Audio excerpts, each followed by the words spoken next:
오늘 이 아침 우리에게 주시는 하나님의 말씀, 구약성경 사무엘상 3장 1절에서 10절, 그리고 신약성경 고린도전서 6장 12절에서 20절, 그리고 복음서 요한복음 1장 43절에서 51절까지의 말씀이 되겠습니다.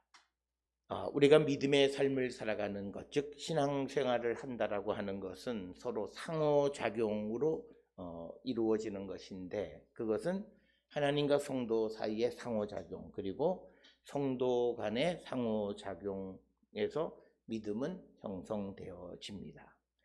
특별히 우리가 믿음이 좋다라고 말하는 것은 하나님과 성도 사이의 관계가 화평한 관계, 평화로운 관계가 형성되어진 것이 바로 믿음이 좋다, 이렇게 말할 수 있는데, 하나님과 관계가 평화롭다라고 하는 것은 뭐냐면 하나님의 요구를 우리가 이루고 또 우리의 요구를 하나님이 들어 응답해 주실 때 우리와 하나님 사이의 관계는 우리가 평화로운 관계다, 이렇게 정의를 내릴 수 있고, 그런 삶을 살아가는 자들이 기쁨의 삶을 살아갈 수 있습니다. 특별히 하나님이 성도들에게 요구하는 삶이 있습니다. 즉 성도는 이 땅을 살아가면서 하나님께로부터 받은 사랑을 서로 나누며 살아가는 자가 되어야 한다라고 하는 그런 하나님의 요구가 있고, 또 성도들이 하나님 앞에 간절히 기도하는 인간의 요구에 대해서 하나님이 응답해 주실 때, 그래서 우리가 하나님의 요구를 이루고 살아가고 또 우리의 요구를 하나님이 응답해 주시는 이런 관계 속에서 우리가 흔히 믿음이 돈독하다, 또 믿음이 성장한다, 믿음이 발전한다, 이렇게 말할 수 있습니다. 이것을 우리가 거꾸로 이야기하면 신앙생활을 하면서 기도하는 것이 하나도 이루어지지 않고 또 그 성도가 하나님의 말씀이 요구하는 대로 전혀 살아가지 않는다면 우리는 그런 사람들이 믿음이 있다, 이렇게 말할 수는 없다라고 하는 것입니다. 그래서 우리는 하나님과의 관계 속에서 우리가 살아가는데, 그래서 하나님이 우리를 요구하시는 하나님의 부르심에 우리는 응답해야 되고, 또 우리가 부르짖는 것에 대해서 하나님은 또 그것에 대해서 응답하셔서 그 기도를 이루어 주시는, 그래서 부르심과 응답이라고 하는 이 관계가 잘 형성되어지는 것을 우리는 믿음이다, 이렇게 정의를 합니다. 이제 우리가 지난 성탄절로부터 시작을 해서 예수님의 삶을 보면 대림절 때까지는 내주는 예수 그리스도의 탄생을 예고했고, 이제 예수께서 성탄 이 땅에 오셨고, 그 다음에 이제 지난 주부터 시작하는 주연절에 이 땅에 오신 예수님이 이제 당신이 하나님의 아들이심을 우리에게 드러내 보여주시면서 우리를 구원하기 위한 구체적인 행동을 하시는 것이 이 주연절입니다. 그러면 이제 우리에게 당신이 누구이신지를 나타내신 예수께서 이제 우리를 부르신다라고 하는 거죠.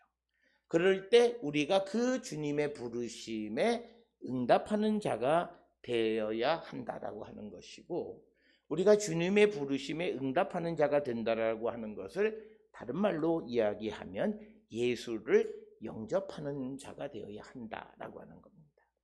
우리가 교회를 다니면 많은 사람들에게 예수 영접이라고 하는 말을 많이 합니다. 그러면 도대체 예수를 영접한다라고 하는 것이 무슨 말이냐라고 하는 것을 로마서 10장 9절로 10절에 바울 사도의 말을 통해서 보면, 만일 내 입으로 예수를 주로 시인하며 또 하나님께서 그를 죽은 자 가운데에서 살리신 것을 내 마음으로 믿는 것입니다.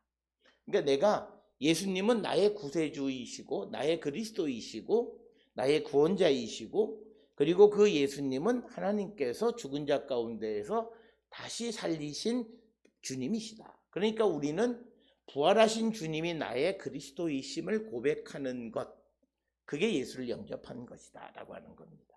그러면 우리는 이 고백이라고 하는 것을 자꾸 심리적인 상태로만 이야기하는 사람들이 많아요.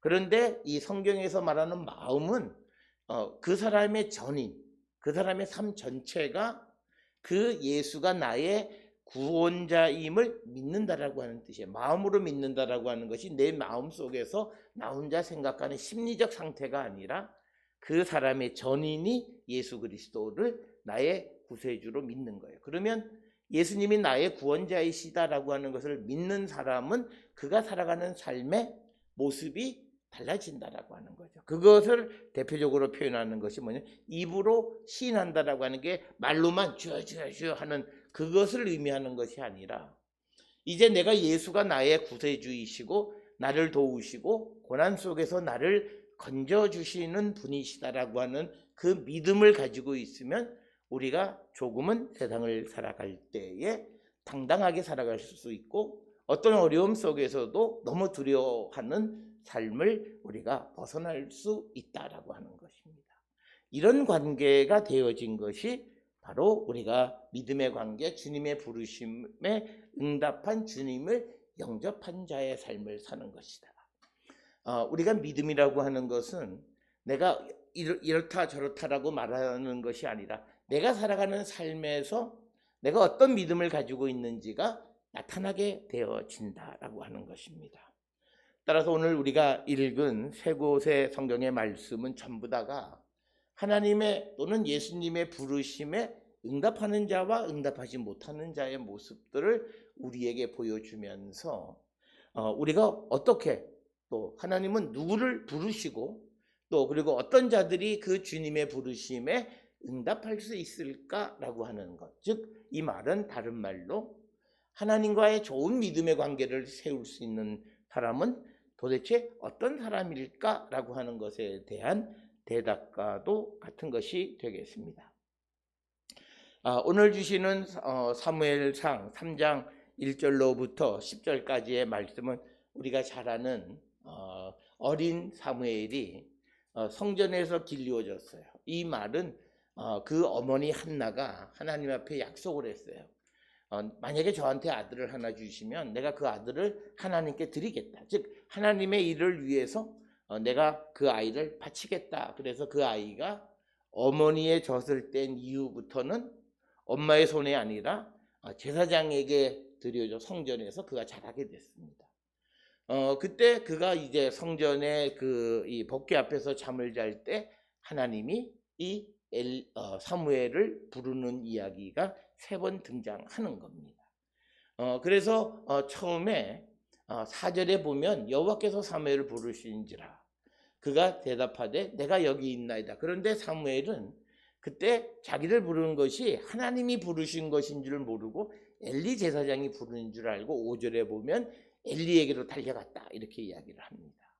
그래서 당신이 나를 부르셨기로 내가 여기 있나이다. 그러니까 엘리가 나는 부르지 않았다. 가서 자라 이렇게 이야기를 하고 돌려보냅니다. 그랬더니 다시 사무엘을 하나님이 부르셨어요. 6절에. 그래서 사무엘이 또 일어나서 엘리에게로 쫓아가서 당신이 나를 부르셨기 때문에 내가 여기 있습니다. 이렇게 대답했더니 그 엘리가 사무엘에게 아들아 내가 부르지 아니하였다. 다시 누우라. 이렇게 이야기합니다. 그리고 또 8절에 보면 3번째로 사무엘을 하나님이 또 부르세요.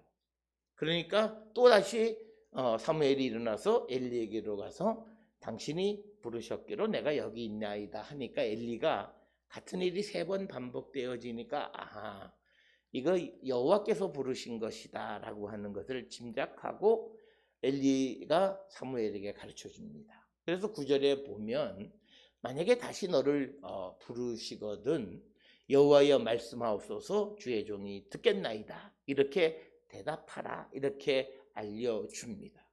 그래서 사무엘이 자기 처소에 가서 또 자고 있을 때 여호와께서 10절에 또 그를 부르셨습니다. 사무엘아 사무엘아. 그러니까 사무엘이 엘리가 가르쳐 준 대로 말씀하옵소서 주의 종이 듣겠나이다. 이렇게 대답을 하면서 그때부터 하나님과 소통하는 자가 되어졌다라고 하는 것입니다. 그래서 하나님이 누구를 부르실 때 여기서 중요한 것은 이 사무엘은 어린 사무엘입니다. 그러니까 뭐냐면 하나님이 어떤 일을 이루시거나 뭘 하려면 그 어린 사무엘보다는 엘리에게 이렇게 말씀을 주셔야 돼. 그런데 왜 그 당시에 제사장이었던 엘리에게 말씀을 주지 않고 어린 사무엘에게 말씀을 하시는가라고 하는 겁니다. 그건 뭐냐면 엘리는 이미 그가 그 아들들뿐만 아니라 그 엘리 제사장 가문 자체가 부패하고, 그래서 하나님이 이미 그를 버리셨어요. 그래서 하나님이 어떤 말씀을 하실 때 엘리가 제사장임에도 불구하고 그를 통하지 않고 이 사무엘을 통해서 말씀하시는 분이시다라고 하는 거예요. 여기서 우리가 중요한 것은 뭐냐면 하나님이 누구를 부르신다라고 하는 것은 우리가 생각할 때 이 사람이 경험이 많고 오랜 신앙생활을 했고 좋은 믿음의 가정에서 태어났고 그러면 주님이 그것이 아니라 하나님이 보셨을 때 정결한 사람, 순수한 사람, 거짓이 없는 사람, 진실된 사람, 그리고 좋은 마음을 가지고 있는 그런 사람들을 하나님이 택하여 부르신다라고 하는 것을 우리에게 가르쳐 주면서 특별히 오늘 그 엘리가 사무엘에게 가르쳐 준 것이 그 말씀하옵소서 주의 종이 듣겠나이다라고 하는 이 말입니다. 이 말의 의미는 뭐냐면 우리가 하나님의 말씀을 들을 수 있으려면 우리에게 순종하는 자세가 있어야 된다는 거죠. 하나님이 무슨 말씀을 하면 그 말씀을 내가 수용하고 받아들이려고 하는 그런 자세가 있어야지 그 말을 듣고는 그걸 판단하는 거죠. 이건 틀렸어. 이건 우리 상황에 전혀 맞지 않는 이야기를 주님이 하셔.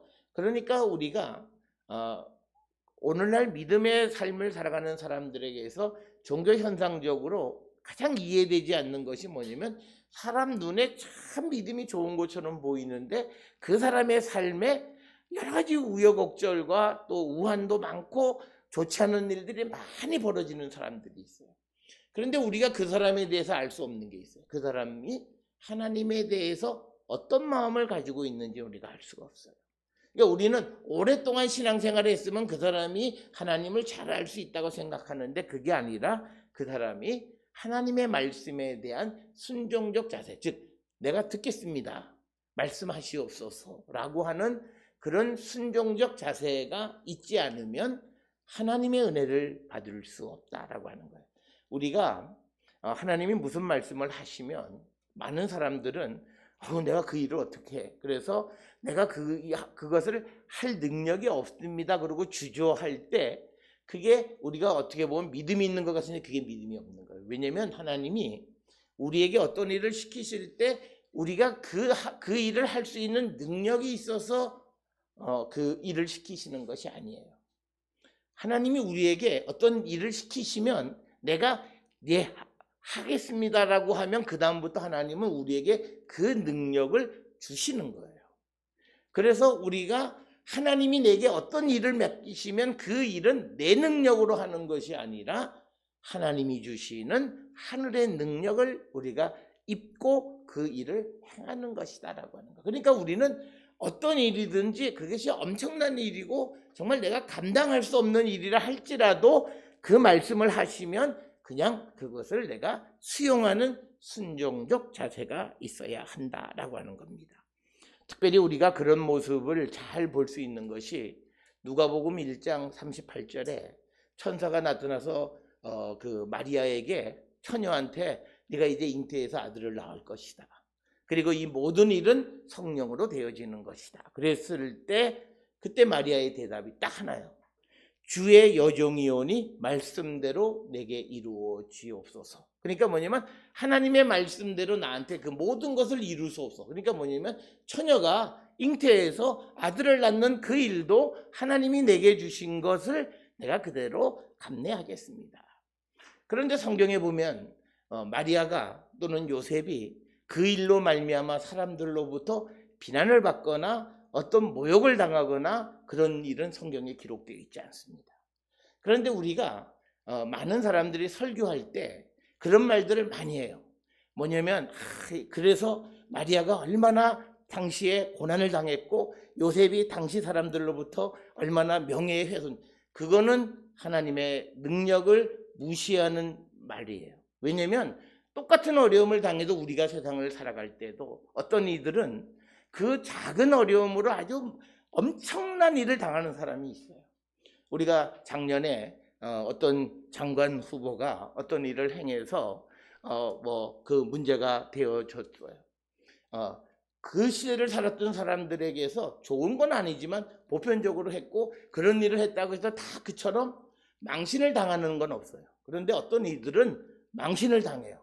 그것 때문에 집안이 털털 털리고 완전히 아주 전 국민 앞에 발가벗겨지는 사람이 있고, 어떤 이들은 똑같은 일을 행했어도 그런 일을 당하지 않는 사람도 있다라고 하는 거예요. 그래서 우리가 물론 바르고 정의롭게 살아가는 것도 중요하지만 우리가 온전하게 정의롭게 살 수는 없어요. 어떻게 살다 보면 우리도 약간 금을 밟게 되고 경계인 속에 살아가게 되는데, 그때 어떤 이들이 그게 완전히 드러나서 망신을 당하게 되고, 어떤 이들은 그것이 슬쩍 덮여지느냐. 하나님 앞에 겸손한 자예요. 그건 뭐냐면 하나님 앞에 자기의 잘못을 먼저 시인하고 부족함을 인정하는 겸손함이 있을 때 절대 그 문제로 하나님이 그를 정말 어려움에 처하게 만들지 않는다라고 하는 것을 우리에게 보여주면서, 오늘 우리에게 주시는 이 사무엘을 부르시는 하나님, 지식이 많거나 능력이 많거나 경험이 많거나 하나님에 대해서 잘 알고 있는 그에게 나타나서 그를 부르시는 것이 아니라 정말 하나님의 말씀을 들으려고 하는 그런 순종적인 자세를 갖는 자들을 주님은 부르신다라고 하는 것입니다. 이런 것과 같은 주제의 말씀이 오늘 우리가 함께 읽은 요한복음 1장에 나와 있는 말씀입니다. 거기에서 우리가 요한복음 1장에 있는 말씀은 빌립을 부르셨고 빌립이 나다나엘을 예수님에게로 초대하는 겁니다. 그러니까 뭐냐면 빌립이 이제 예수님의 초대를 받아 갈 때 자기가 또 아는 나다나엘이라고 하는 사람을 같이 데리고 가는 겁니다.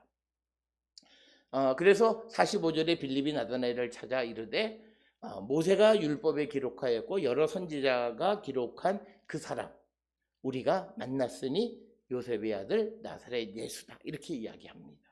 그랬더니 나다나엘의 반응이 뭐냐면, 야, 그 나사렛 출신이라고? 야, 나사렛 출신으로서 어떻게 구세주가 날 수 있겠느냐?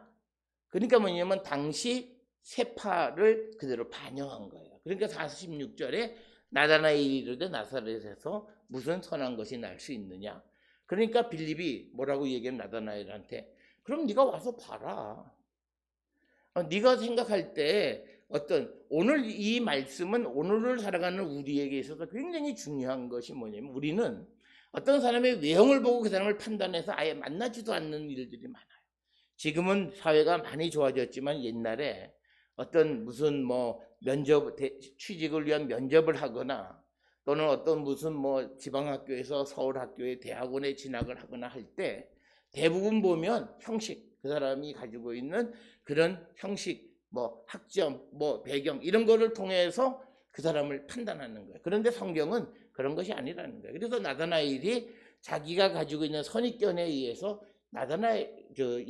예수가 나사렛에서 왔다면 오늘 주시는 46절이면 그는 그리스도 아닐 거야, 이런 뜻이에요. 그러니까 빌립이 너 그렇게 말하지 말고 한번 와서 봐. 그러니까 이제 그가 47절에 예수님에게로 가니까 예수님이 나다나엘이 자기에게 오는 것을 보시고 그를 가리켜 뭐라고 얘기하면 참으로 이스라엘 사람이라, 그 속에 간사한 것이 없도다. 그러니까 나다나엘이 예수님한테 당신이 나를 한 번도 본 적이 없는데 어떻게 나에 대해서 그렇게 말씀하십니까? 이렇게 얘기하는 거죠. 그러니까 그 예수님이 나다나엘한테, 야, 네가 빌립을 만나기 전에 무화과 나무 아래 앉아 있었지? 내가 너 그거 봤다? 이렇게 얘기를 하는 거예요. 그러니까 그제서야 49절에 나다나엘이 랍비여, 선생님, 당신은 하나님의 아들이십니다, 이렇게 이야기를 합니다. 그리고 또 이스라엘의 임금입니다, 이렇게 이야기를 합니다. 그랬더니 예수님이 내가 너를 무화과 나무에 앉아 있는 것을 보았다고 함으로 내가 하는 말을 믿느냐? 그렇게 해서 나를 믿으면 안 된다는 거죠. 그러니까 예수님이 뭐라면 그것보다 더 큰 일을 네가 보게 될 것이다. 그래서 그 큰 일은 뭐냐면 하늘이 열리고 하나님의 사자들이 인자 위에 오르락 내리락 하는 그런 환상도 네가 보게 될 것이다 라고 이야기하는 것입니다. 그래서 오늘 주시는 요한복음 1장 43절로부터 51절에 편견 속에 있었던 나다나엘이 그 빌립의 청을 받아서 예수님을 만남으로 말미암아서 이제 예수님이 하나님의 아들이시고 이스라엘의 왕이라고 하는 것을 그 스스로가 만나서 그것을 알게 됐고 그래서 예수님을 따르게 되어졌다라고 하는 것입니다. 오늘 우리가 누구를 하나님이 택하시느냐? 그거는요, 우리가 어떤 자격을 말할 수 없습니다. 사람을 택하시는 것은 하나님의 자유로운 은혜의 선택이에요. 그래서 그것을 우리가 어떤 자격 요건을 갖추면 우리가 하나님이 이런 사람 택하고 저런 사람 그럴 수가 없어요. 우리가 흔히 요즘은 좀 많이 나아졌습니다만 70년대, 80년대, 90년대 초까지만 하더라도 한국 교회에 아주 굉장히 이상한 현상이 하나 있었어요. 교회가 크고 성장하면 목사님의 학력은 반비례하는 거예요. 그러니까 뭐냐, 많이 배운 사람은 소위 목회하는 데 있어서 목회가 그렇게 크게 부응하지. 그걸 뭐 이제 종교학적으로 사회학적으로 분석해서 그 이유를 설명하기도 하는데 하여튼 이게 신비예요. 그래서 대부분 대형교회 목사님들이 별로 가방줄이 그렇게 길지 않았던 것이 현실이었어요. 그것이 이제 2000년대로 들어오면서 대형교회가 되어진 사람들이 그 다음부터 우리도 이제 1세대 목사님이 은퇴한 다음에 이제 좋은 그런 목회자를 모시자. 그래서 이제 그 목회자를 이제 많이 배운 목회자를 모셔가지고 잘 가는 교회도 있고, 그리고 많이 배운 목회자와 갈등을 일으키는 교회들도 있고 하는 것이 2000년대 초반에 한국 교회에서 일어났던 교회 분란에, 우리가 눈으로 보여지는 것은 무슨 교회에 무슨 재정적인 문제고 여러 가지 그런 거지만 신앙의 형태가 달랐다라고 하는 것입니다. 그래서 우리가 이 누구를 들어 쓰느냐라고 하는 것은 하나님의 절대적인 주권이에요. 여기에 대해서 우리가 어떤 자격 요건을 논할 수는 없다라고 하는 거예요. 그런데 오늘 우리가 주시는 이 성경을 통해서 보면 하나님이나 예수님이 부르는 사람의 특성이 있어요. 그 특성의 첫 번째는 뭐냐면 순종하는 마음이 있는 자를 부르세요. 그러니까 순종하는 마음이라고 하는 것을 하나님 측에서 보면, 예수님 편에서 보면 착한 마음이에요. 긍정적인 마음이에요. 그리고 사모하는 마음을 가지고 있는 자들이에요. 그래서 오늘 우리가 본 이 사무엘도 여호와여 말씀하시옵소서 주의 종이 듣겠습니다 라고 하는 것은 무슨 말씀을 하시든지 내가 그대로 받아들이겠다라고 하는 순종적 긍정적 마음을 가진 자들이 주님을 만나고 주님의 부르심에 응답한다라고 하는 것이고, 앞에서 예를 들었듯이 마리아 같은 경우도 주의 여종이오니 말씀대로 내게 이루어지이다라고 하는 그 말씀에 하나님이 하시는 모든 것에 계획에 순종적인 그런 마음을 가지고 있는 사람들을 하나님은 택하시고 그들이 주님을 만나게 되어진다. 그래서 우리는 이런 마음을 가져야 되는 거예요. 그런데 이사야 7장 10절로 13절에 보면 이스라엘의 왕 가운데 아하스라는 왕이 있어요. 그러니까 나라가 어려워지니까 하나님이 아하스에게 나타나셔서 야, 네가 징조를 구하라. 그러니까 뭐냐면 하나님 이스라엘을 구원해 주시는 징조를 네가 하나님 앞에 구하라고 하나님이 말씀하니까 이 아하스가 그 말을 탁 듣고 뭐라고 얘기하냐면 나는 하나님 시험하지 않겠습니다. 그러니까 어떻게 보면 저 믿음이, 그러니까 나라가 어려워졌는데 나라의 구원을 위해서 하나님 앞에 뭘 구하면 이게 마치 하나님을 시험하는 것처럼 보이는데, 여기서 우리가 중요한 것은 아하스에게 하나님 앞에 징조를 구하라고 말씀하신 것은 옆에서 누가 조언을 한 것도 아니고요, 하나님이 직접 말씀하신 거예요. 야, 네가 이 어려움 속에서 정말 이 어려움을 이기기 위해서 애쓰면 하나님 앞에 이스라엘을 구원해 주시는 징조를 한번 구해봐라. 그러면 우리는 구하는 자가 돼야 돼요. 그런데 아하스 생각에 우리가 보면 참 믿음 있는 것 같아요. 나는 하나님을 시험하지 않겠다. 그러면서 구하지 않게 되어짐으로 말미암아서 결국은 문제가 되어지고 나라가 어려워지는 것을 보는 겁니다. 그래서 우리가 불순종의 출발은요, 자기 판단에 의해서 모든 일을 하는 거예요. 순종이라고 하는 것은 하나님의 말씀을 그대로 따라가는 삶입니다. 오늘 우리가 살고 있는 이 시대에 우리는 그렇죠. 하나님이 내게 능력을 주시면 내가 뭘 하겠습니다. 그럴 때 하나님은 우리에게 능력 안 주세요. 왜냐하면 그런 사람들은 그 능력을 악하게 쓸 거예요. 그러니까 하나님은 어떤 거냐면 네가 내가 하는 일을 따르려고 결단해. 그러면 내가 그 모든 일을 이룰 수 있는 힘을 너에게 주겠다라고 하는 거예요. 그러니까 우리는 소유하고 그거를 통해서 뭘 하겠다고 얘기하는 건데 하나님은 그게 아니에요. 날 따라. 그러면 내가 너에게 그 일을 할 수 있는 능력을 주마라고 얘기하는 거예요. 그래서 우리가 정말 하나님에 대해서, 하나님의 말씀에 대해서 좋은 마음, 착한 마음, 긍정적이고 순종하는 마음을 가지고 있을 때 우리는 주님의 음성을 들을 수도 있고 또 우리가 하나님의 도움을 받을 수 있다라고 하는 거예요. 그러니까 심지어는 우리가 내가 무엇을 잘못해서 어떤 이 잘못에 대한 책임을 짓는 일도 피하지 않을 때 하나님은 그 일을 피할 길을 주세요. 이게 우리가 신앙의 논리가 그거예요. 내가 그것을 피하지 않고 하나님 앞에 책임지는 삶을 살아가고자 할 때 하나님은 우리를 불쌍히 여겨서 그 어려움으로부터 우리를 구원해 주신다는 거예요.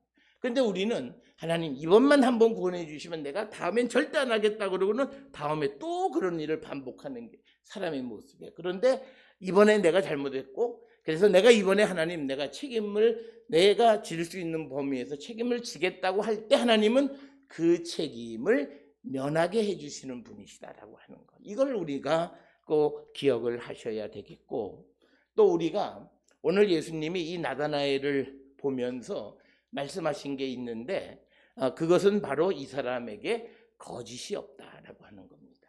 그래서 나다나엘에 대해서 예수께서 이 사람은 47절에 참으로 이스라엘 사람이라 그 속에 간사한 것이 없다 이렇게 이야기하고 그를 부르시고 그를 만나 주시고 그가 하나님의 은혜를 체험하게 되어지는데 우리가 거짓이 없다라고 하는 것은요 진실된 자 그리고 우리가 이 진실되라고 하는 건 말과 행동이 일치하는 거예요.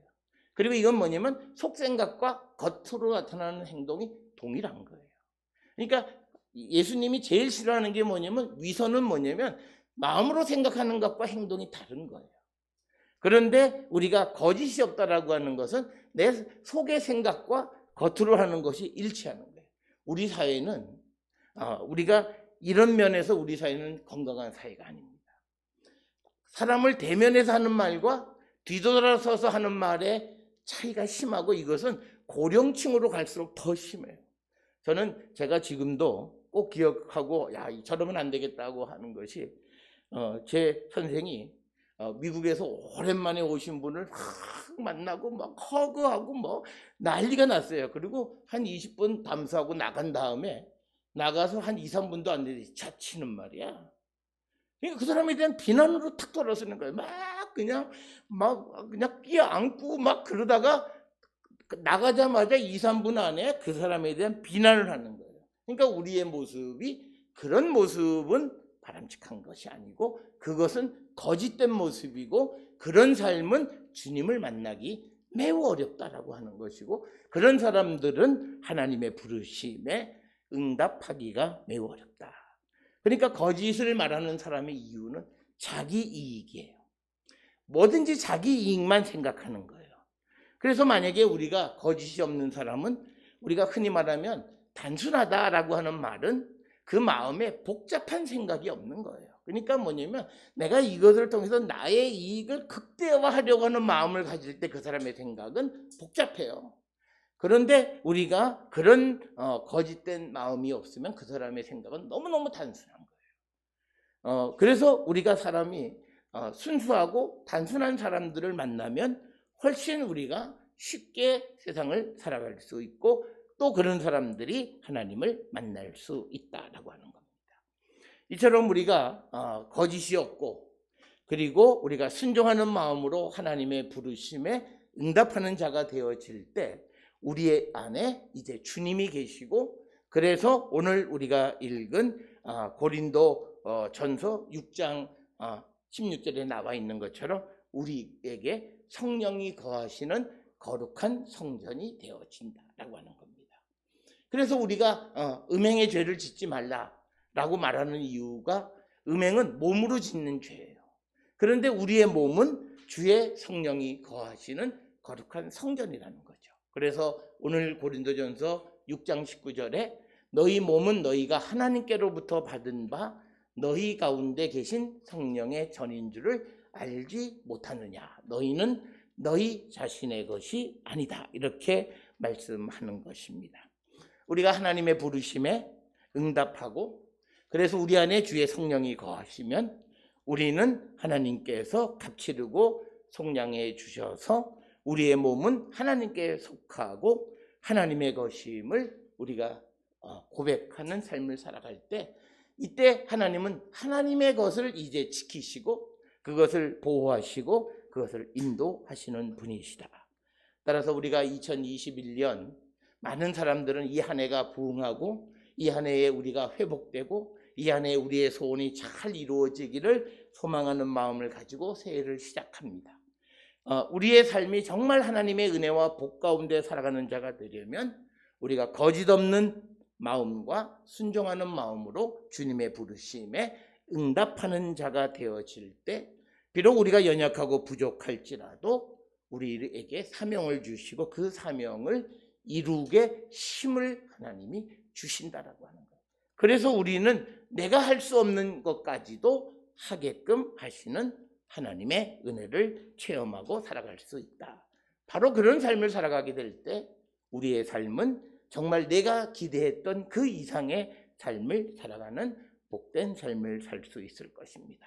하나님의 부르심에 응답하고 하나님께서 우리를 부르실 때 우리가 순종하는 마음과 진실된 마음으로 응답하는 자가 되어서 우리가 하나님의 성전으로서 거룩한 삶을 살고 하나님의 은혜와 복 가운데 살아가는 우리 모든 성도들이 되어서 이 한 해가 그리고 남은 우리의 인생이 더욱더 복된 삶을 사는 거룩한 백성들이 될 수 있기를 주의 이름으로 축원합니다.